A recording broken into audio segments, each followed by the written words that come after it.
Welcome everyone to the Biotech Industry Showcase 2020. We have a Q&A session for everyone today. And today I'm talking with Giorgio Churikian, if I'm pronouncing that correctly. Giorgio is a supplier quality engineer at Medtronic. And before that, he gained his master's degree in bioengineering and biomedical engineering from University of Southern California and his bachelor's from Loyola Marymount University. And so a little bit about Medtronic. Medtronic is a medical device company, and they create medical devices that treat around 70 health conditions. Some of those medical devices are cardiac devices, cranial and spine robotics, some insulin pumps, surgical tools, patient monitoring systems. So they have a lot of capabilities and a lot of different devices that they would do. So thank you, Giorgio, for being here with us today. Absolutely, my pleasure. Of course, yeah. So starting with a little bit about kind of, the mindset of you just finished your master's degree, right, at University of Southern California. And so I wanted to ask you, what was kind of those initial job hunting experiences, and how did you get to the point of having your career started at Medtronic? Yeah, so right when I graduated in 2016 from USC for my graduate program, around the last semester, I was applying for internships, jobs via LinkedIn, Indeed, and looking through my connections. And so I did reach out to probably like 10 to 20 jobs, Indeed and LinkedIn. Reached out to a few of my contacts at medical device companies, some small, some big. And I would say that, my experience was, it took me a few months to get to get my first job offer, right? It's, typically it's going to be a couple months, just because you're applying, you're fixing up resumes, you got to tailor resumes. It took a while, but I think the key is to be persistent with that. The best way I can say that for me to get a job, especially like if you're looking as a second job, third job as well, is to really look at your connections, look at your contacts, right? People who you've worked with. For me, it was my lab lead. It was a doctor that led the lab that I was in, and we made fetal pacemakers. And so I reached out to him, and actually it was like his roommate in college who actually was a director here at Medtronic. And so he connected me through him. I went and got an interview, and then, the rest is history. I got my first internship as a design quality engineer at Medtronic Diabetes. So that for me was really cool, because I didn't really even need to apply. It was, I did have to apply technically through the system, but I mean, they knew me, he gave a good word, and it was all word of mouth. And so it's, I think it's more beneficial if you have a person speak on your behalf, right? If you have the paper do the talking, they can't really provide any more than, here's the technical expertise and this is what I've learned. But the person that is going to go ahead and present you to that headhunter, they're going to be the ones that are going to be able to talk you up. And that's what really helped me out. Yeah, definitely. Just harvesting those connections and leveraging those connections. Yeah. So a little bit more about that. I mean, you talked about how that your master's was basically in biomedical engineering. So kind of going a little bit more to the education side, how much did you essentially use, or how pertinent was your master's education to that position that you got? And did you have this, career path in mind when you were working on your education, either the beginning of the master's or the bachelor's, or did you kind of decide along the way to kind of? Yeah, I can give you. So when I graduated from LMU, which was my undergrad, I had in the middle of my degree, I changed from being pre-med to medical device and engineering, right? So I did a biology degree and then took engineering classes, since they didn't have a biomedical engineering degree. And then after my undergrad, I decided I didn't want to go in a job. I didn't look at all. I knew I wanted to go and get my graduate degree. So I applied around, got into USC, and then attended USC as a biomedical engineer with emphasis in neuroscience. So an emphasis in neuroengineering. And so I really wanted to go ahead and develop, you know, devices with the brain. And when I went into classes there, I mean, I specialize in, the brain and how do stimulation devices occur and what happens to the response. So technically, I was very niche. When I looked for my job, it was very interesting. You can take two routes, right? You can be very technical, or you can kind of take a step back and not be as technical, right? And for me, I really was thinking I want to go into more design, right? And so I looked into a design quality engineering internship. And so I felt like I wanted to first feel how that would be. And so for me, that was very interesting. I learned a lot about the job where you didn't have to have a lot of technical expertise for that. But my knowledge of, so almost 90% or 95% of the knowledge I gained in medical and my USC knowledge and LMU was not used, right? It was more of, you might use engineering skills, how to do this and how to do that, but the actual knowledge of, the brain and what I learned in medical devices did not really apply, right? You have to use your engineering skills that you learned. But as you can find jobs where when you go into like an R&D position, you can find jobs that really carry on exactly over from what you learned in PhD or master's program. So I just chose to try something a little bit different. And so that for me was really interesting. It was really fun. It was a big learning experience. I learned a lot, and I actually got to do a lot of things I didn't think I was able to do as part of that job. So, but yeah, hopefully that answers your question. Yeah, that was great. Yeah, so Mhm, kind of a little elaborating a little bit on that. You said like 95% was mhm. not necessarily unused, but not exactly your education, right? So, Yeah, not um, not applicable to the job I was applying to, right? And I'll give you an example. If you are a PhD, I know my brother is at UCSB, and he's doing his PhD over there in bioengineering with biophysics. Like, it has a lot of things to do with these stem cells and the heart cells, cardiovascular cells. So if he applied to a position um, that I guess was in a company that was developing a certain technology for that, he can apply and actually use a lot of what he learned for that, right? If it's technical. So for him, he could do it'd be, maybe 80% of what he learned is used in that. If you go to a company, for me, I went to a diabetes company, an insulin pump manufacturer or designer. And so for me, I didn't have anything pertaining to that in my prior knowledge going to this company. So it was I didn't use that, but I can definitely go back to a company that makes deep brain stimulations, and then definitely pick up where I left off.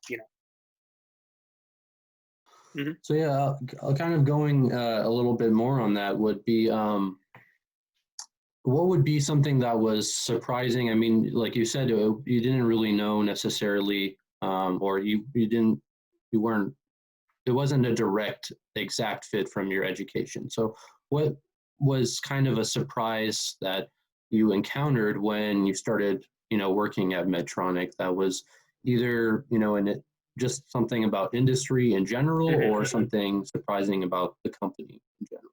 Yeah, I think the idea of, when you get into working into a company, just any kind of medical device company or just a company in general, there's a lot that you can learn at the job that they don't teach you at school, right? And that's just kind of how the job works. It's all the small nuances of the job, and that's something that you just once you get in, you'll start learning it. So it's nothing that you can really pick up on in school, but that for me was really surprising because it showed how medical device companies in today's world move much slower than tech companies, right? Because tech companies don't have regulation, and we are governed by the FDA or GMed, depending on where you sell that device. So it's very slow moving, right? In R&D, it's very fast because you're not playing by any rules. But once you start to commercialize something, it's very slow moving. So for me, that was like to see how actually slow a medical device once you can develop it and when you can get that to market was really surprising because I'm used to an iPhone coming out every year, right? But if you create a new medical device now, it might take 4 or 5 years to get out there because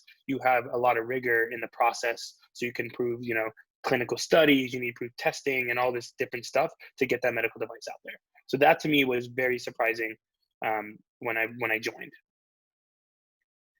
Yeah, so I mean, and I'm sure a lot of people would agree that those regulations are necessary. But yeah, I could Yeah. definitely see how that change of pace might be surprising. Speaking on that, change of pace, you work, you have some sort of R&D education, and you have a specific approach to that, R&D question or something you're driving after. So how do you think that, the way you approach a problem or a project, it would be different from, in school versus being in a company? Yeah, I I think it's very similar, right? You won't lose. You might lose or change the topics of what you're studying and what you're doing work for, but the way you approach it doesn't change. And so I remember when I was in group projects at USC, I was very much the lead of the group and trying to like get things done, make sure we hit deadlines, and make people accountable. And I just use those same skills with my organization, right? The people are people are different, but there's still the same problems you have to solve. And so I think a big thing that was actually helpful was understanding how to communicate with people. That's actually one of the biggest hurdles I would say a company. You have to actually deal with people, right? It's not you have to communicate your ideas via email or phone. And I talk to people across, in Denmark, Germany, China. So you have to communicate your ideas and your thoughts across to them. And so it's about actually communication is a big thing I would say is to focus on when you guys are doing your group projects, understanding how to get your gist across, your ask. What is the goal of your question, or what is the goal of this meeting, right? Getting that across was actually like the biggest hurdle. But it's all the way you approach it is the same. You're just dealing with different types of people, right? You're not dealing with all educated people in the biomedical realm, right? You might be dealing with somebody who did their studies in manufacturing and marketing, and so you have to learn how to communicate with those, whether that's turning up the technical information or turning down because they may have no engineering background. So it's understanding who your audience is. Yeah, nice. That makes sense. I mean, especially, in an R&D realm, you're working with pretty much all technical people, right? There's not Hmm. a level of marketing or, compliance and a lot of these other things. So that makes Yeah. sense. So kind of pivoting, I guess, away from, what are the techno or what are the aspects, interesting aspects or changes from education to industry. What would be like a typical day for you or your cohort in or at Medtronic, Hmm. removing this current pandemic that we're in? Yeah. So, I mean, before and after, it's very similar, and I'll explain why.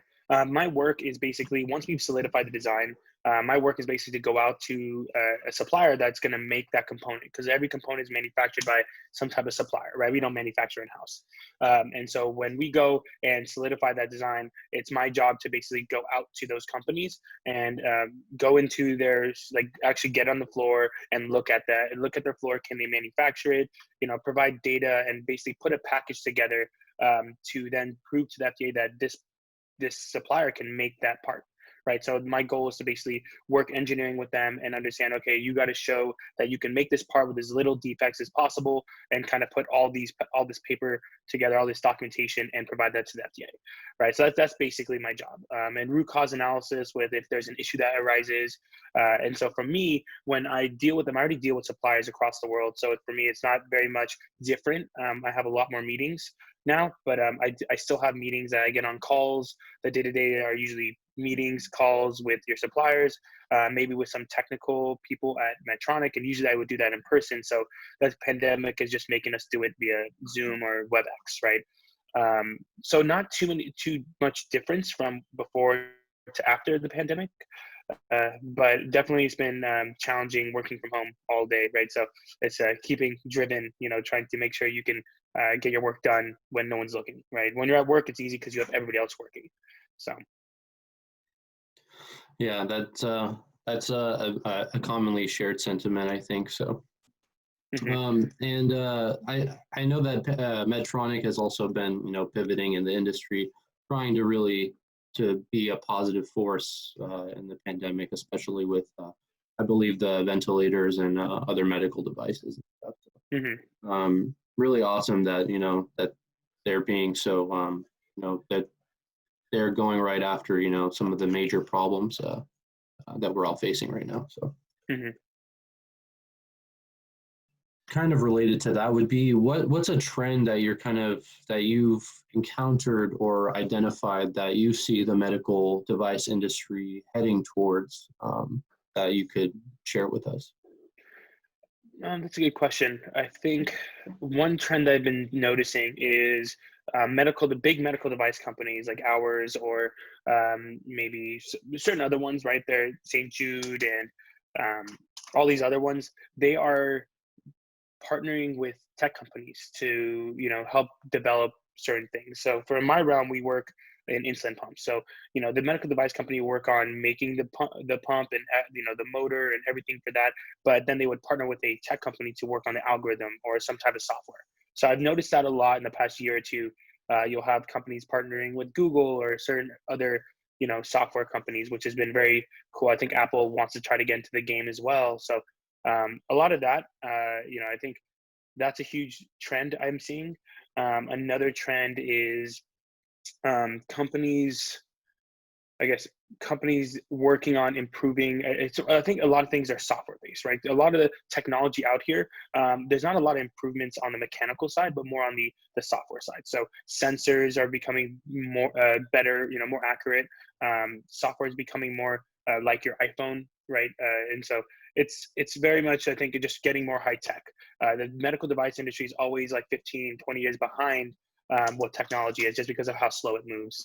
So it's good to see that like we're moving to the next 5-10 years. I can see us having specific pumps that are going to have maybe a touchscreen or something like that. But it just takes a while because because these medical devices are managing your health. The FDA wants to make sure that you can't hack into it or have any kind of any bad person touching it, right? So it's it's a big trend that we're moving toward over there. So Yeah, yeah, that definitely makes sense. I mean, the consumer electronics, I mean, maybe you get some of your data lost, but if your data is, your blood sugar, then which could be potentially, fatal, right? So, yeah, if I hike it down or hike it up, then it's like I can do some bad things with the therapy I'm giving you. So it's somewhere that's why FDA is being very cautious, but they definitely see trends with partnering with people who can develop advanced algorithms and things like that.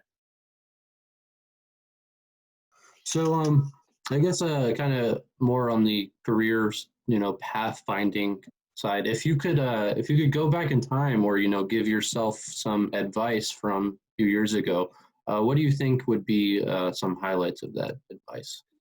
Yeah, I think it would be very beneficial for someone who's entering the industry to really don't focus too much on the money, right? That's number one. I never did when I was going into it, but one thing to also do would be the first couple years of your career, I would say either join a co-op, something that gives you 6 month rotational co-op. An internship is nice. Jumping around jobs very quickly within the first couple years, and make sure the jobs are different, right? Don't go from R&D to R&D, right? Jump from a bunch of different functions, so you know what kind of job you like. When you get into the industry, you will have you will get your intellect stimulated by whatever topics you're doing. But do you want to be kind of stuck in a lab all day? Do you want to travel all day? Do you want to mix up both? Do you want to work with just the same people every day? Do you want to work with a bunch of different people, different core teams?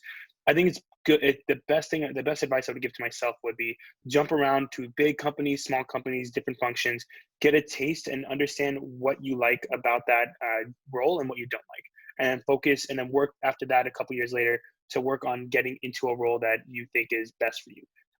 What I did was I spent 3 or 4 months in an internship, and then I've been at my role for around 3 years, and I really enjoyed my role. But I think I would have done it. I would have done 6 months here, 6 months there, just so I can get a better taste. And so that would be beneficial for you to understand which pathway you want to go down early. So then you can spend more time climbing up the ladder when you get to the position you want to get to.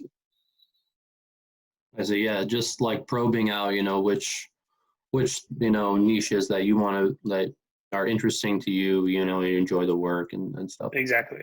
Yeah. And the jobs will come, right? So not accepting the first job offer that comes, but applying to many, kind of balancing out, maybe try it and then go to the next one. But in also in terms of your job, you also want to make sure that you believe in the company, right? You want to make sure when you turn up to work, you don't it's not something like just another work day. It's like, I can't wait to get this problem solved, right? That's something that, some days for me are very like, I can't wait to get up and get work done. And then some days I kind of get, you get bogged down with the systematic things, getting reports turned out, and it's just kind of a hassle. But if at the end of the day you believe in the company and what you're doing is really beneficial to the people and the patients, then for you, it's really, at the end of the day, it's worth it, right? So finding that passion and that flame that helps you push forward.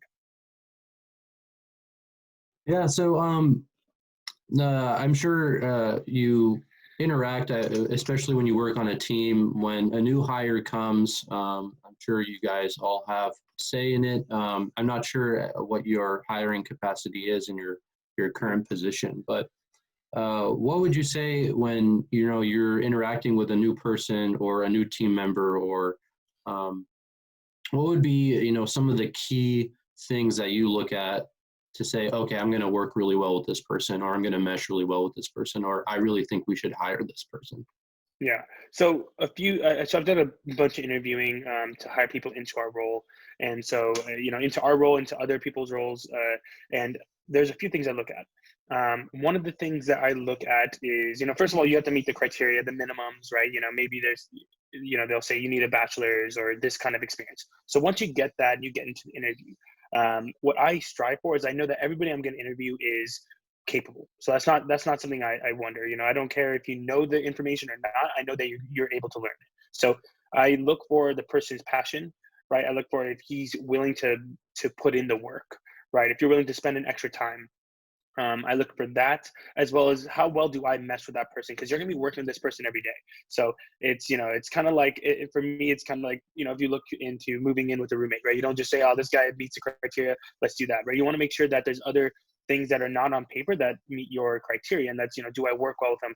Do I see myself, if I get an argument with him, how does he handle situations? Does he yell? Does he get mad? Does he shut down? So it's kind of the non it's the stuff that is not, it's not on the paper that I'm looking for. I'm looking for things that are, I forget the word for it, but I'm looking for the non-tangibles. That's the best thing I would say I'm looking for. Because yet again, everybody that you're going to interview is going to be capable.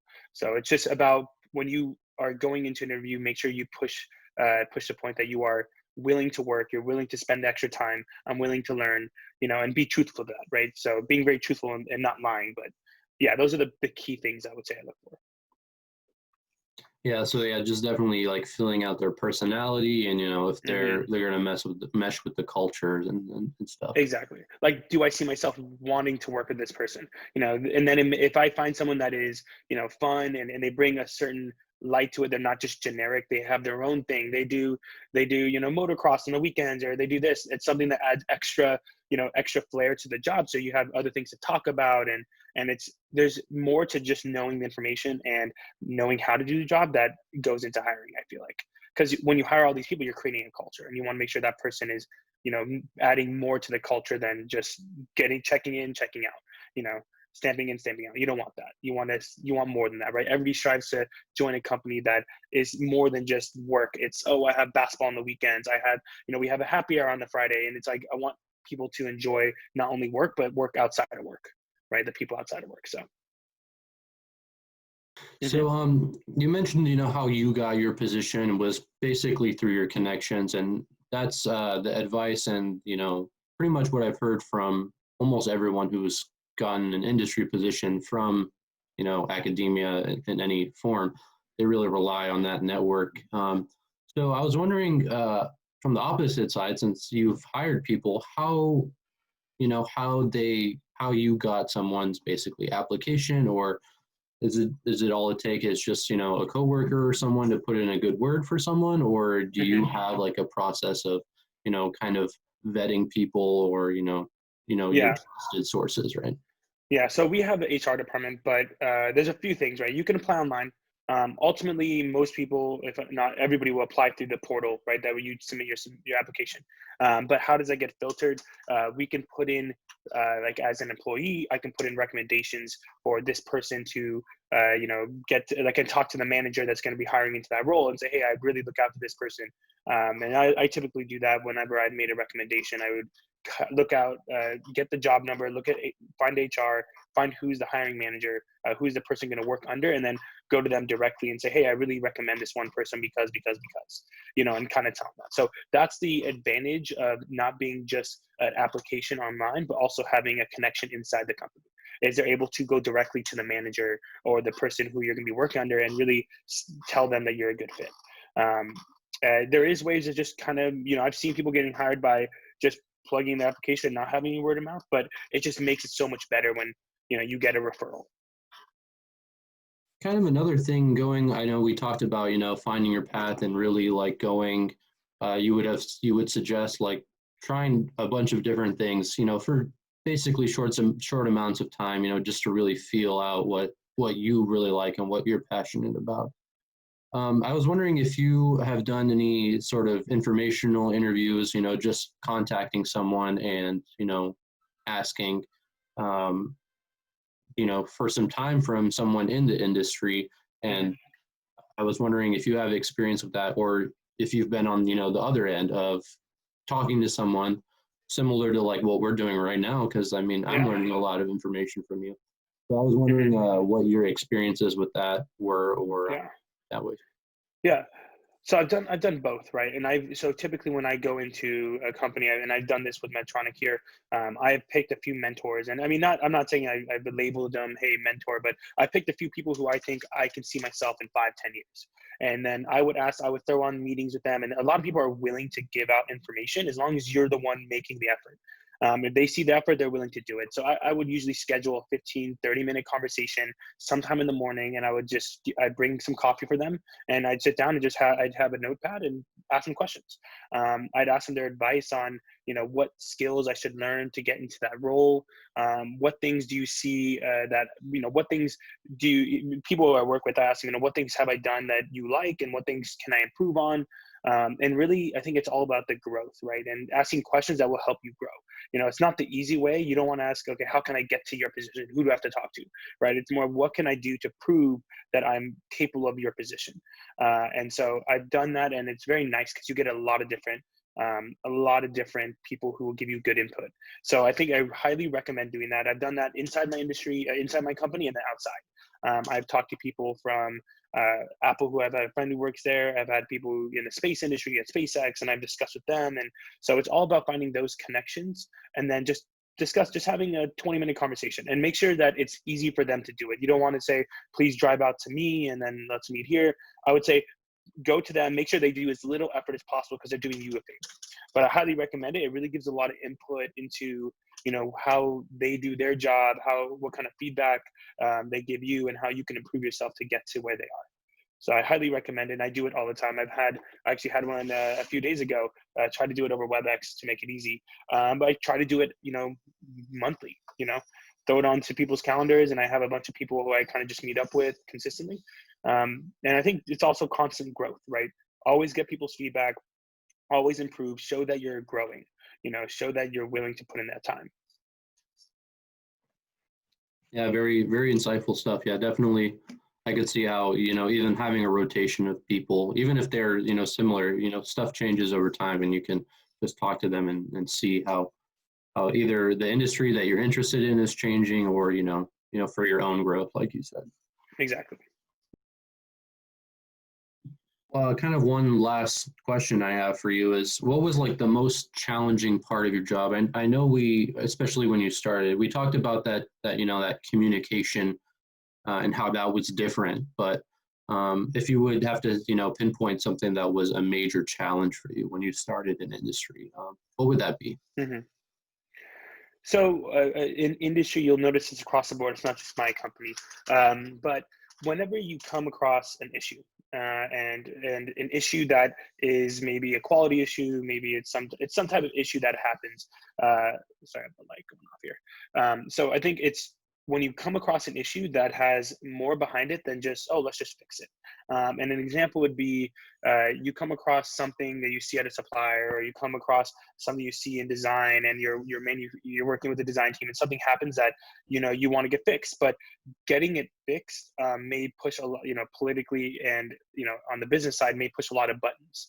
And so I've had a time where I had to basically stick up, and yeah, I'm going to get yelled at because it's going to cost hundreds of thousands of dollars, right? You're dealing with actual money, with actual stakeholders, and resources. So I've actually had to step up, and I've made a project delay, a couple months, which is a big deal. Like, your deadlines are your deadlines, and those are, what you've committed. The marketing is committed to the patients and everything. So when it gets pushed back, it's unfortunate, but it's a big hurdle because it shows, are you willing as an engineer to do what's right, rather than what's easy. So, and you'll find that, and I know that a lot of people who've gone through college have had ethical classes, but you will see that across your career. And it's important to, make sure you start off on the right mark and just do what's right. It may not seem easy, it's definitely going to be hard. You're going to really put your name out there, and you're going to get some people who are going to get mad, but at the end of the day, your goal is to manufacture or design a device that is good for a patient. So if you find kind of issues like that, it's going to be hard on you, but it's something you have to work through. That's definitely been the biggest hurdle, because it's just, not only ethically, but the stress you're going to put on other people too. So it's just, yeah, you just don't let it go underneath the rug. You bring it up and say, hey, it's an issue. So does that answer Yeah. your question? Yeah, it does. Yeah. I mean, I could see, especially with that type of challenge, a lot of people would just, say, I'm not even going to fight this or whatever, just because Exactly. it is too easy, or it would be too difficult, sorry, to, Yeah. really go after for something that you should stand up for, right? So, Yeah. And I mean, at the end of the day, I think it's also being compassionate with people. You're working with people, they're not machines, right? So really breaking it down, hey, I apologize. I don't mean to do this with you. And just kind of being a human about it. A lot of people kind of see, as you get, just like social media, it's very much, you kind of get lost in the human connection. Just in here, you might have an email, you might hide behind your email. It's about making those connections and saying, you give them a call, hey, I have this issue. I just wanted to make you aware, rather than just sending an email and making it blunt, right? Be human about it. I think that's a big way to get over that hurdle, and just talk it through. Being very communicative, so people are not just saying, "Hey, he wants to do this." It's like, this is the reason, this is why, this is how we're going to do it. So it's really about communication. so yeah, kind of wrapping up our session here. What would you like to say to the world and our viewers with 30 seconds? 30 seconds. Well, I would say, don't worry about the job or the money that comes with that. I think the goal for everybody who's coming out and coming out of college, worry about what job you want to do. Really focus on what kind of passion, what kind of lives you want to change, what kind of technology you want to be a part of. Because once you find your passion, you're never going to have to work a day in your life, right? Once you find that, going to work is simple. So I would say, figure out plan the first 3 years out of college to find the job that you like, and then after that, build your career. So I think that'd be the best advice I can give to you guys. Well, Yeah. thank you very much, Giorgio. I really Hmm. appreciate taking out some time and having a Q&A session with us. Yeah, you're So welcome. yeah, I look forward to hearing from you and seeing you in the future. Yeah, you too, man. Thank Thanks. you.